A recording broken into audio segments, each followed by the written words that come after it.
Welcome to another PointMan tutorial video.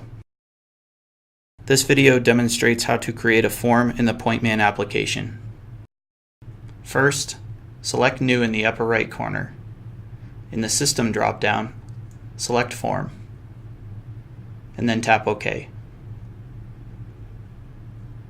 Tap on the desired form, and then tap OK.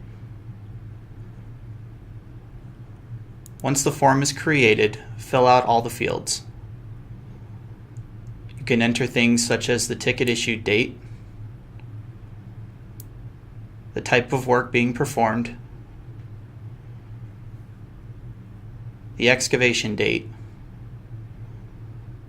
and the location of the work being performed. Once finished, hit Close. The form is now saved in PointMan. This concludes the tutorial on how to create a form in the PointMan application.